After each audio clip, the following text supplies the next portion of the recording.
Segunda-feira, 24ª semana do Tempo Comum. Eu sou o Padre Pedro Paulo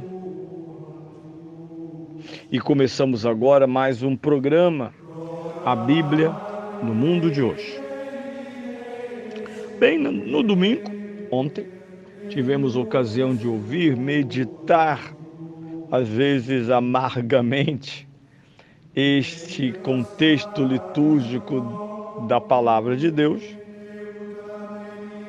localizada essa estrutura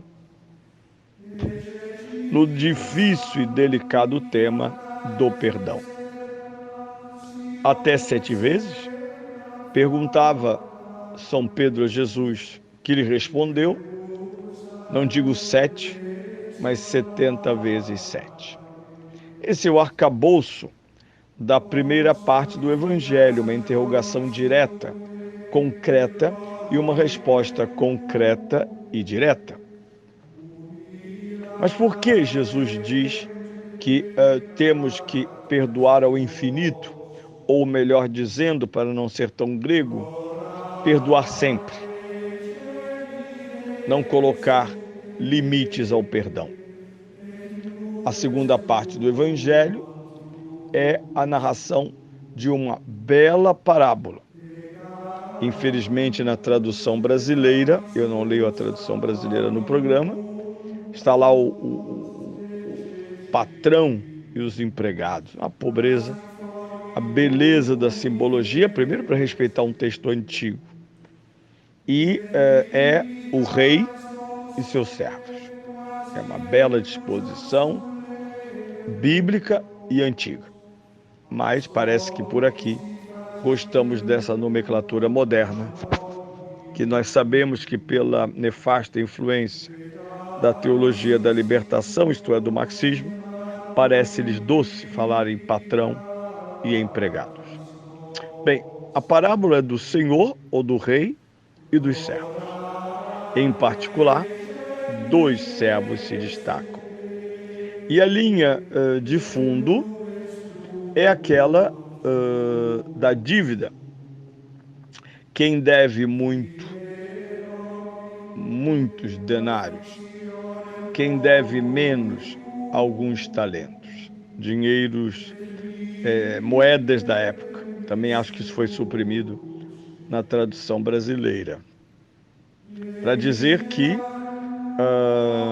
um devia em dólar, outro devia em real.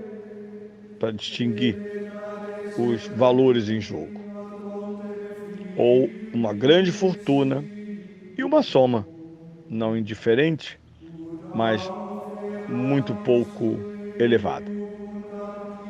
Na primeira parte, o servo que muito deve e que tinha uma condenação grave pela frente, ser vendido como escravo, ele, sua família e seus bens, de modo a ressarcir ao Estado, isto é, ao rei, aquela soma em débito. E o que acontece? A sincera encenação de súplica, pedindo a prorrogação da condenação, com a promessa de obter este valor para ressarcir o erário real. E aqui está um elemento interessante, porque a parábola não fala inicialmente de 2 irmãos, fala do rei e de um servo. E esse rei comove-se diante da súplica desesperada, angustiosa ou angustiada deste servo e o perdoa, libertando-o, já que ele seria imediatamente preso.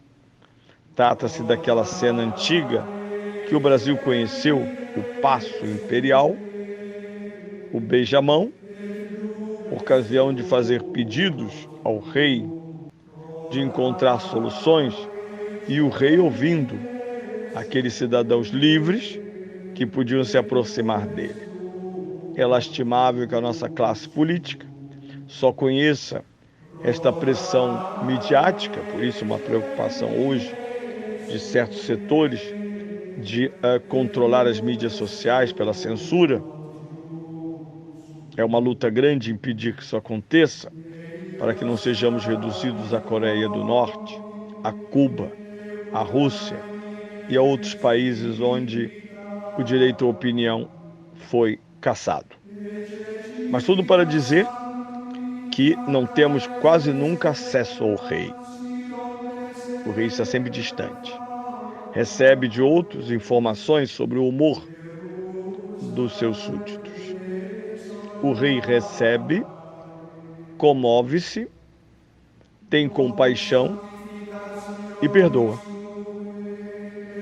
O texto não diz porque imediatamente passa a ação deste homem, mas ele sai deste tribunal, desta corte, exultante, como aquele dia em que conseguimos pagar nossas dívidas, nossos boletos, prestações. É um dia feliz, consegui pagar. Não tem mais dívida. Nossa, a alma fica leve. Ora, aqui vem o auge da parábola. O momento em que a parábola ganha dramática densidade. Este homem livre, não mais devedor, é um credor de alguém, um outro, com ele. Ele assume o papel do rei em relação a seu companheiro, porém com uma profunda diferença. Ele dispensa da figura do rei, isto é, alguém a quem este servo, outro, deve, e se torna implacável, não só na exigência do que tinha direito, mas na solução de mandar prendê-lo, como teria ocorrido com ele mesmo, caso o rei não tivesse sentido em relação a ele compaixão. Seu companheiro, que lhe deve muito pouco, mas lhe deve, não teve o direito que ele teve em relação à atitude do rei. Ele era um homem livre, que tivera sua dívida comutada, mas não concede ao seu igual tal fortuna.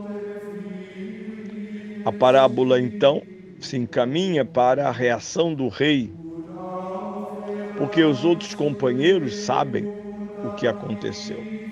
Referem ao rei porque há um sentimento ético ferido.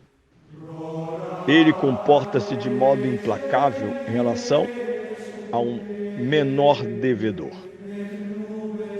E a parábola então se conclui com o rei indignado, interrogando quase de modo pasmado, admirado, boquiaberto: eu não te perdoei? Por que tu também não perdoastes? Por que então não perdoastes também o teu irmão?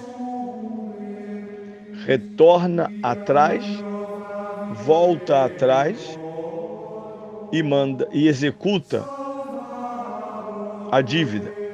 Entrega-o aos verdugos para que eles realizem a lei e coloquem aquele homem na prisão até que ele volte atrás e pague tudo. Assim termina a parábola e o Evangelho conclui com uma palavra de Cristo: Se não perdoardes uns aos outros de coração, Deus se veste dos panos do rei, que manda aquele servo ingrato e cruel para as mãos do verdugo, para a condenação.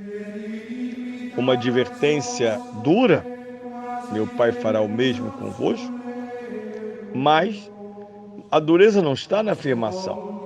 A dureza está no fato que no céu não entram inimigos, no céu não há rancor, no céu não há desculpas para abrir mão do próprio orgulho para perdoar. Mesmo porque a chave dos céus é a cruz, fonte de perdão e remissão da impagável dívida do pecado original.